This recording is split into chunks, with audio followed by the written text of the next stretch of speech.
My dear brothers and sisters, it is a Mis joy queridos hermanos y hermanas, es un gozo estar con ustedes. Durante estos últimos 6 meses han estado constantemente en mi mente y en mis oraciones. Ruego que el Espíritu Santo comunique lo que el Señor desea que escuchen al dirigirme ahora a ustedes.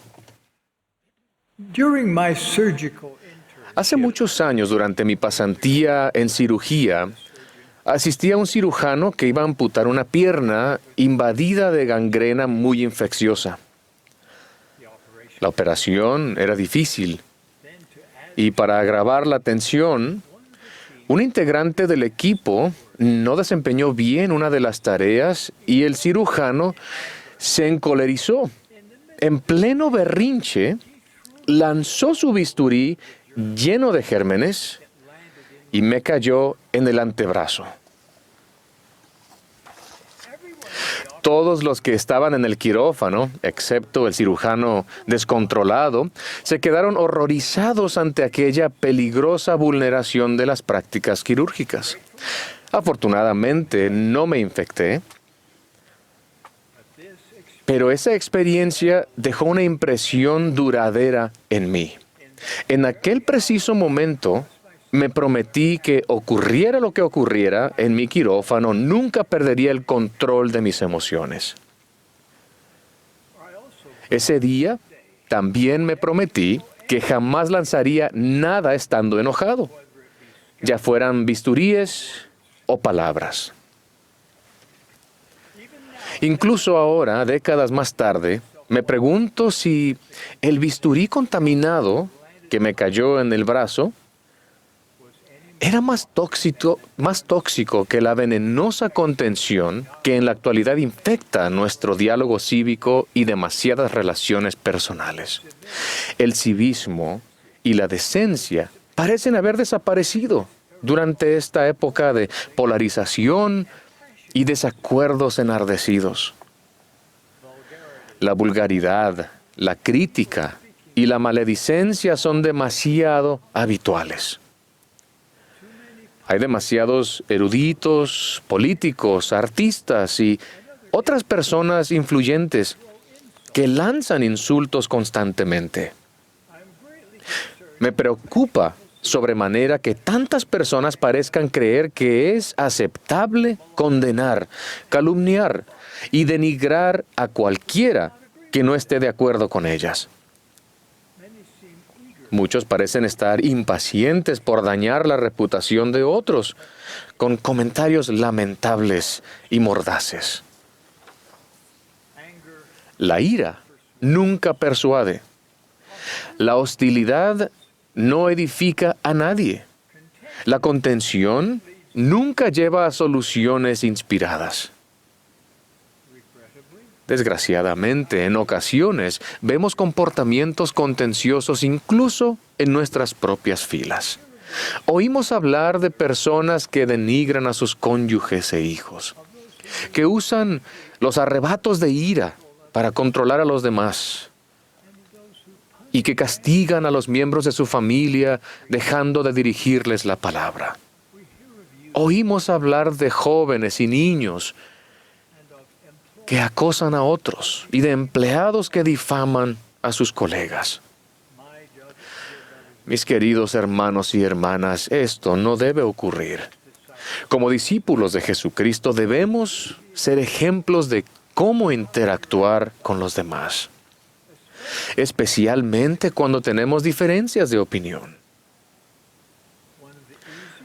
Una de las maneras más sencillas de reconocer a un verdadero seguidor de Jesucristo es fijarse en qué medida trata a los demás con compasión. En sus sermones, el Salvador aclaró esto a sus seguidores en ambos hemisferios.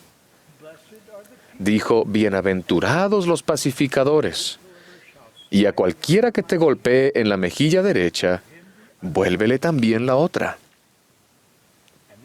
Y por supuesto, más adelante dio esta admonición, que supone un desafío para todos nosotros. Amad a vuestros enemigos, bendecid a los que os maldicen, haced el bien a los que os aborrecen, y orad por los que os ultrajan y os persiguen. Before his death, Antes de su muerte, el Salvador mandó a sus 12 apóstoles que se amaran unos a otros como Él los había amado. Y luego agregó, en esto conocerán todos que sois mis discípulos, si tenéis amor los unos por los otros. El mensaje del Salvador es claro. Sus verdaderos discípulos edifican, elevan, alientan, persuaden e inspiran, por muy difícil que sea la situación. Los verdaderos discípulos de Jesucristo son pacificadores. Hoy es Domingo de Ramos. Nos estamos preparando para conmemorar el evento de mayor trascendencia que haya tenido lugar en la tierra: la expiación y resurrección del Señor Jesucristo. Una de las mejores maneras en las que podemos honrar al Salvador es convirtiéndonos en pacificadores. La expiación del Salvador hizo posible que venciéramos todo lo malo, incluida la contención. No se confundan, la contención es mala. Jesucristo declaró que aquellos que tienen el espíritu de contención no son suyos, sino del diablo, que es el padre de la contención. Y el diablo irrita los corazones de los hombres para que contiendan con ira unos con otros. Quienes fomentan la contención están haciendo lo mismo que hizo Satanás, ya sea que se den cuenta o no. Ningún hombre puede servir a dos señores. No podemos secundar a Satanás con nuestras agresiones verbales y suponer que podemos seguir sirviendo a Dios. Mis amados hermanos y hermanas, la manera en que nos tratamos en verdad importa. En verdad importa el modo en que hablamos a los demás y de los demás en casa, en la capilla, en el trabajo y en línea. Hoy pido que interactuemos con los demás de una manera más elevada y santa. Por favor, escuchen con atención. Si hay algo virtuoso, o bello, o de buena reputación, o digno de alabanza, que podamos decir de otra persona, ya sea directamente o a sus espaldas, esa debe ser nuestra forma y norma de comunicación. Si un matrimonio de su barrio se divorcia, si un joven misionero regresa a casa antes de tiempo, o si un adolescente tiene dudas en cuanto a su testimonio, ellos no necesitan que ustedes los juzguen.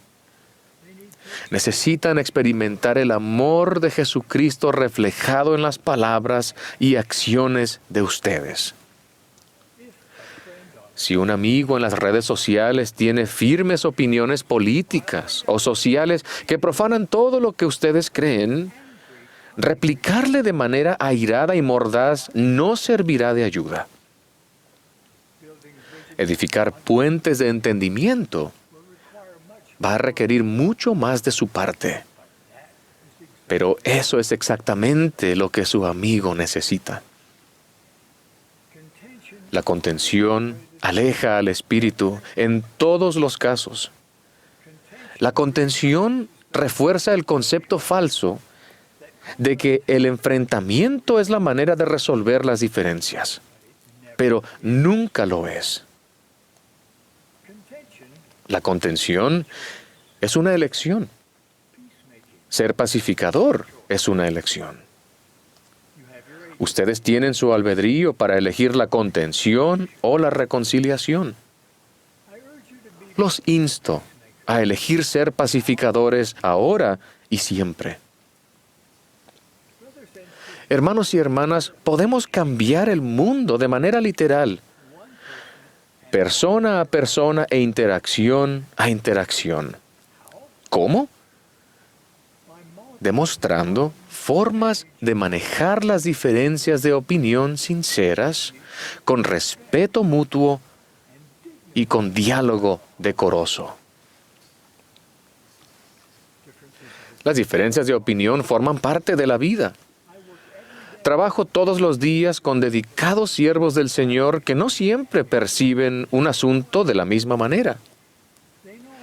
Ellos saben que quiero escuchar sus ideas y sus sentimientos sinceros en cuanto a todo lo que analizamos, en especial las cuestiones delicadas. Mis dos nobles consejeros, el presidente Oaks y el presidente Eyring, son ejemplares en su manera de expresar sus sentimientos, especialmente cuando pueden diferir. Y lo hacen con amor puro el uno por el otro. Ninguno de los dos insinúa que sabe lo que es mejor y que por lo tanto debe defender de manera rigurosa su opinión. Ninguno de los dos manifiesta necesidad de competir con el otro, puesto que cada uno está lleno de caridad, el amor puro de Cristo. Nuestras deliberaciones pueden ser guiadas por el Espíritu del Señor. Cuánto amo y honro a estos dos grandes hombres. La caridad es el antídoto de la contención. La caridad es el don espiritual que nos ayuda a despojarnos del hombre natural, el cual es egoísta, se pone a la defensiva y es soberbio y celoso. La caridad es la característica principal de un verdadero seguidor de Jesucristo. La caridad define a un pacificador. Si nos humillamos ante Dios y oramos con toda la energía de nuestro corazón, Dios nos otorgará caridad. Aquellos que son bendecidos con este don divino son sufridos y benignos.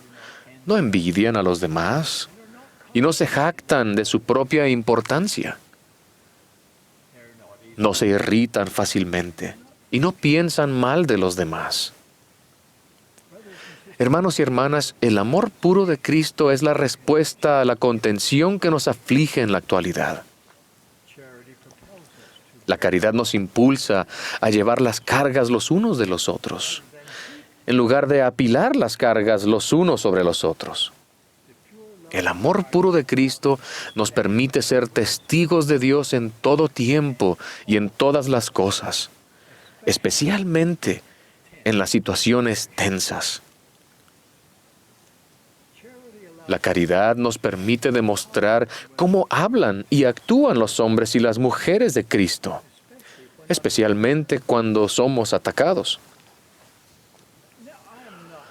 Ahora bien, no estoy hablando de la paz a cualquier precio. Me refiero a tratar a los demás de maneras que sean consecuentes con guardar los convenios que hacen al participar de la Santa Cena. Ustedes hacen el convenio de recordar siempre al Salvador. En situaciones muy tensas y llenas de contención, los invito a que recuerden a Jesucristo.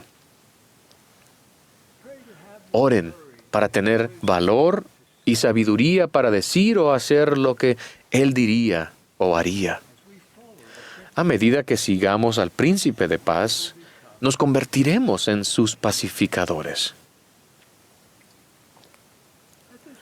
En este momento, tal vez piensen que este mensaje ayudaría mucho a alguien que conocen.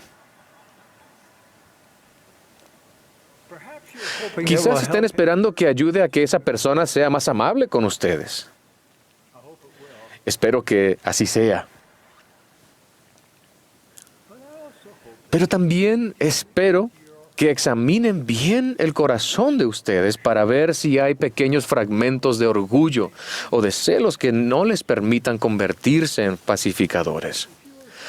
Si se toman en serio el ayudar a recoger a Israel y edificar relaciones que perduren por las eternidades, Ahora es el momento de dejar de lado el rencor.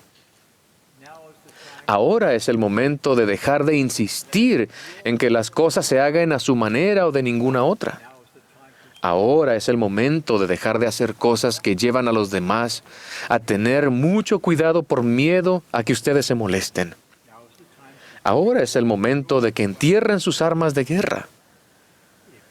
Si su arsenal verbal está repleto de insultos y acusaciones, ahora es el momento de deshacerse de él. Y se levantarán como un hombre o una mujer de Cristo espiritualmente fuerte. El templo puede ayudarnos en nuestro objetivo. Allí somos investidos con el poder de Dios, que nos da la capacidad de vencer a Satanás, el incitador de toda contención. Expúlsenlo de sus relaciones. Fíjense en que también reprendemos al adversario cada vez que resolvemos un malentendido o cuando nos negamos a ofendernos. Por el contrario, podemos mostrar la tierna misericordia que es característica de los verdaderos discípulos de Jesucristo. Los pacificadores frustran al adversario. Como pueblo, seamos una luz verdadera sobre la colina, una luz que no se puede ocultar. Demostremos que hay una manera respetuosa de resolver las cuestiones complejas y una manera sabia de resolver nuestros desacuerdos. Conforme ustedes muestren la caridad que los verdaderos seguidores de Jesucristo manifiestan, el Señor magnificará sus esfuerzos mucho más allá de lo que pudieran imaginar. La red del Evangelio es la red más grande del mundo. Dios ha invitado a todos a venir a Él. Negros o blancos, esclavos o libres, varones o mujeres. Hay lugar para todos. Sin embargo, no hay lugar para ningún tipo de prejuicio, condena, ni contención. Mis queridos hermanos y hermanas, lo mejor está por llegar para aquellos que pasan su vida edificando a los demás. Hoy los invito a examinar su discipulado en el contexto de la manera en que tratan a los demás. Los bendigo para que hagan los ajustes que sean necesarios, a fin de que su comportamiento resulte ennoblecedor, respetuoso y representativo de un verdadero seguidor de Jesucristo. Los bendigo para que reemplacen la agresividad por ruegos, la hostilidad por comprensión y la contención por paz. Dios vive. Jesús es el Cristo. Él está a la cabeza de esta iglesia. Somos sus siervos. Él nos ayudará a convertirnos en sus pacificadores. Testifico de ello en el sagrado nombre de Jesucristo. Amén. My dear brothers and sisters, Mis queridos hermanos y hermanas, estoy profundamente agradecido por poder hablarles hoy. A mi edad, cada nuevo día trae sorpresas, tanto maravillosas como desafiantes. Hace 3 semanas me lesioné los músculos de la espalda. Así que, aunque he pronunciado de pie más de 100 discursos en la conferencia general, pensé que hoy lo haría sentado. Ruego que el Espíritu transmita mi mensaje al corazón de ustedes hoy. Hace poco celebré mi cumpleaños número 99 y por lo tanto comencé mi año de vida número 100. A menudo me preguntan cuál es el secreto de una vida tan larga. Una mejor pregunta sería esta: ¿qué he aprendido en casi un siglo de vida? Hoy el tiempo no me permite responder esta pregunta por completo, pero permítanme compartir una de las lecciones más cruciales que he aprendido. He aprendido que el plan del Padre Celestial para nosotros es fabuloso, que lo que hacemos en esta vida importa de verdad, y que la expiación del Salvador es lo que hace posible el plan de nuestro Padre. Al lidiar con el intenso dolor que me causó mi reciente lesión, he sentido un aprecio aún mayor por Jesucristo y por el incomprensible don de su expiación. Piensen en ello. El Salvador sufrió dolores, aflicciones y tentaciones de toda clase, para que Él nos pudiera consolar, sanar y rescatar en los momentos de necesidad. Jesucristo describió su experiencia en Getsemaní y en el Calvario,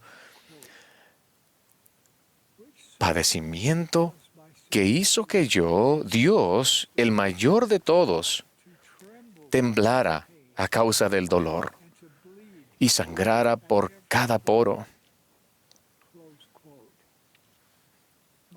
Mi lesión me ha llevado a reflexionar una y otra vez sobre la grandeza del Santo de Israel. En mi proceso de sanación, el Señor ha manifestado su poder divino de maneras apacibles e inequívocas. Gracias a la expiación infinita de Jesucristo, el plan de nuestro Padre Celestial es un plan perfecto.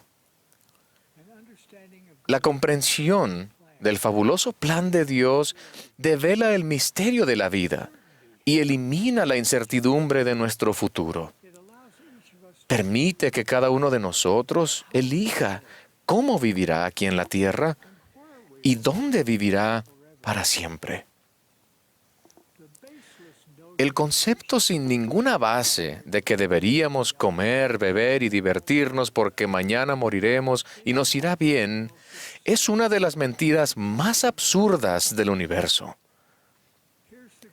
Esta es la gran noticia del plan de Dios.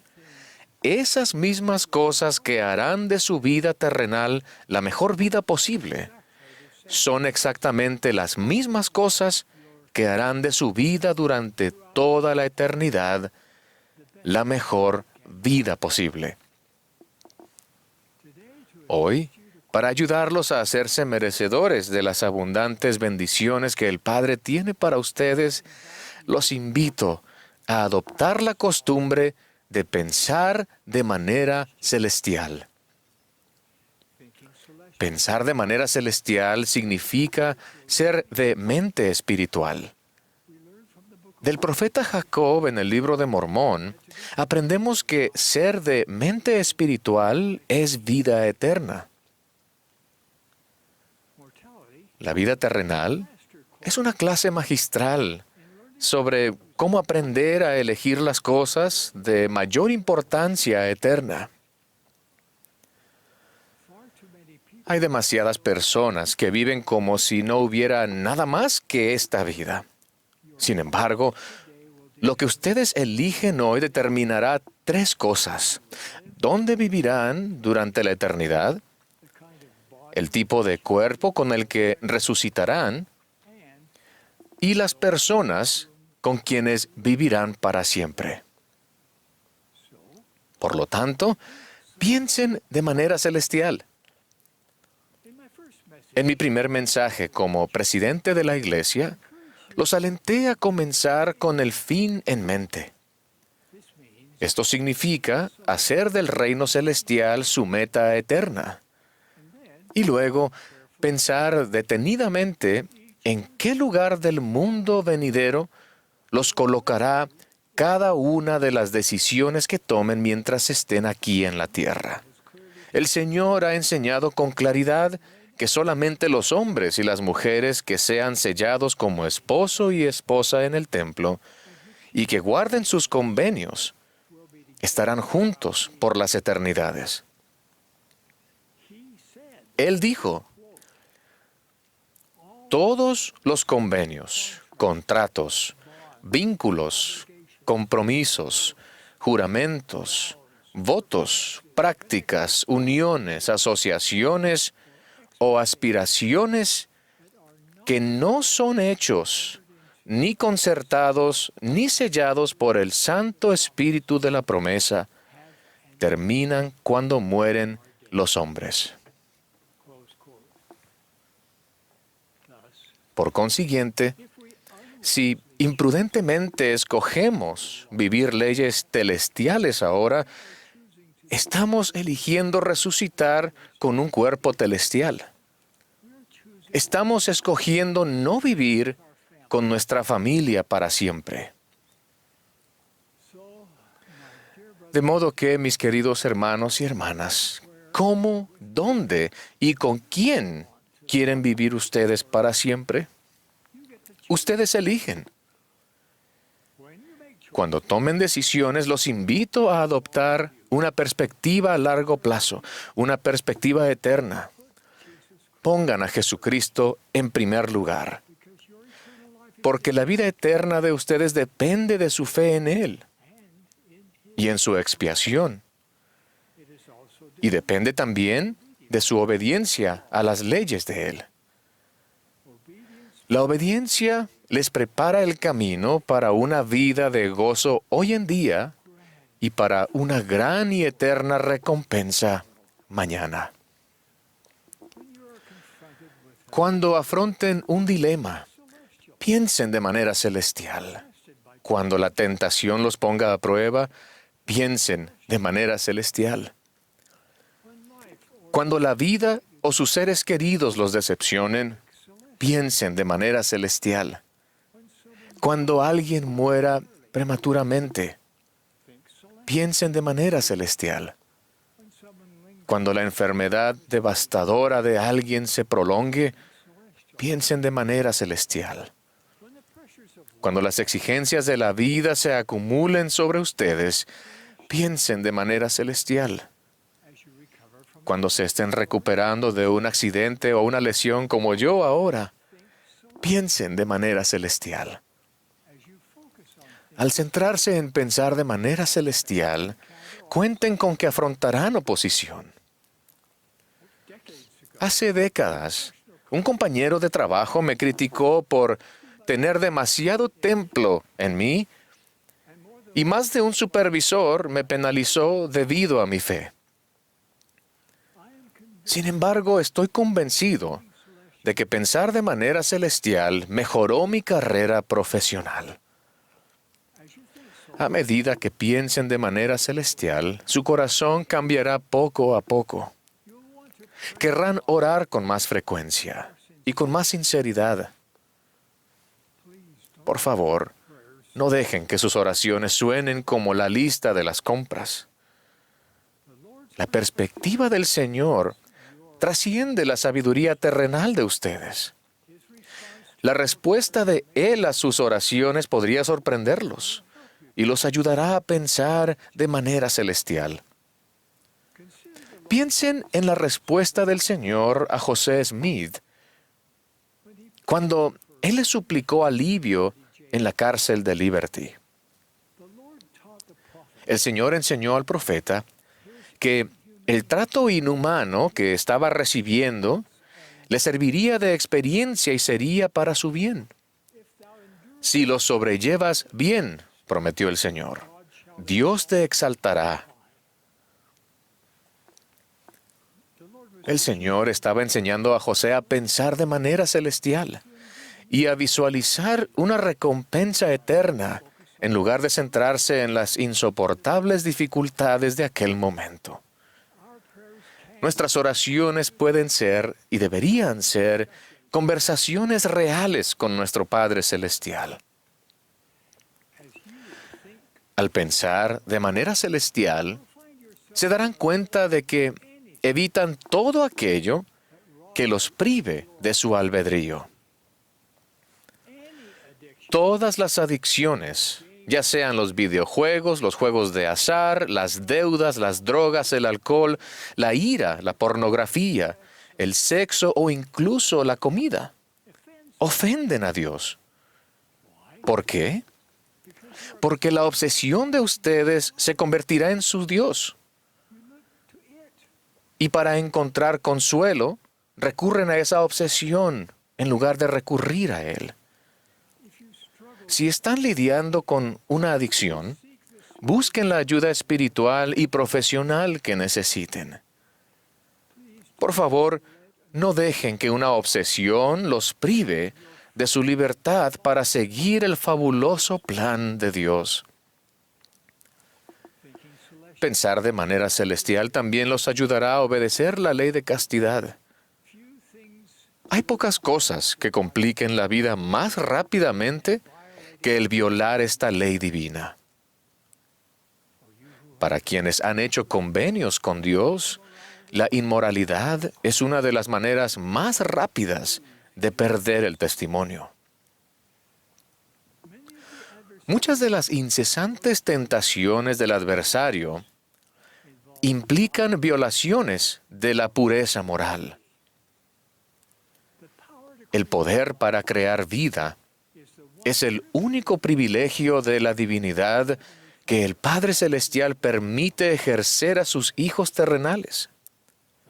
Por consiguiente, Dios estableció unas pautas claras para el uso de este poder divino.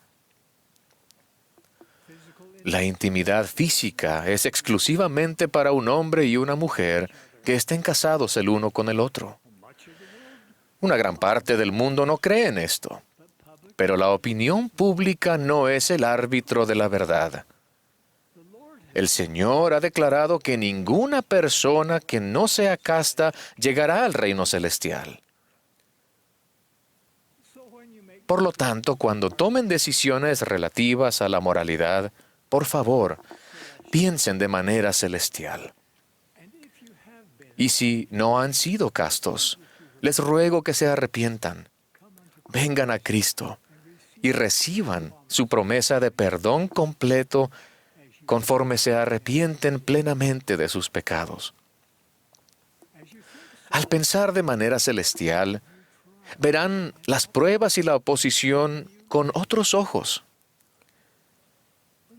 Cuando uno de sus seres queridos ataque la verdad, piensen de manera celestial y no se cuestionen el testimonio de ustedes. El apóstol Pablo profetizó que en los últimos tiempos algunos apostatarán de la fe, escuchando a espíritus engañadores y a doctrinas de demonios. Los engaños del adversario no tienen fin. Por favor, estén preparados. No escuchen nunca el consejo de quienes no creen. Busquen guía en las voces en las que pueden confiar, en los profetas, videntes y reveladores, y en los susurros del Espíritu Santo, que les mostrará todas las cosas que deben hacer. Por favor, esfuércense en lo espiritual para aumentar su capacidad para recibir revelación personal. A medida que piensen de manera celestial, su fe aumentará. Cuando yo era un joven pasante, ganaba $15 al mes. Una noche, mi esposa Dancel me preguntó si pagaba el diezmo de aquel escaso salario. Yo no lo estaba pagando. Rápidamente me arrepentí y comencé a pagar $1.50 más en nuestro diezmo mensual. ¿Cambió la iglesia en algo porque nosotros pagáramos más diezmo? Desde luego que no. Sin embargo, pagar un diezmo íntegro me cambió a mí. Fue entonces cuando aprendí que pagar el diezmo es cuestión de fe, no de dinero. Como pagador de un diezmo íntegro, las ventanas de los cielos empezaron a abrirse para mí. Atribuyo al pago fiel de diezmos varias oportunidades profesionales que tuve posteriormente. El pago del diezmo requiere fe y también edifica la fe en Dios y en su Hijo amado. Escoger llevar una vida virtuosa en un mundo sexualizado y politizado edifica la fe. Pasar más tiempo en el templo edifica la fe. Y su servicio y su adoración en el templo los ayudarán a pensar de manera celestial. El templo es un lugar de revelación. Allí se les enseña a progresar hacia una vida celestial. Allí se acercan más al Salvador y se les concede un mayor acceso a su poder. Allí se los guía para que solucionen los problemas de su vida, incluso los problemas más desconcertantes. Las ordenanzas y los convenios del templo tienen una importancia eterna. Seguimos edificando más templos para que estas posibilidades sagradas se conviertan en una realidad en la vida de cada uno de ustedes. Hoy estamos agradecidos de anunciar nuestros planes de edificar un templo en cada uno de los lugares siguientes: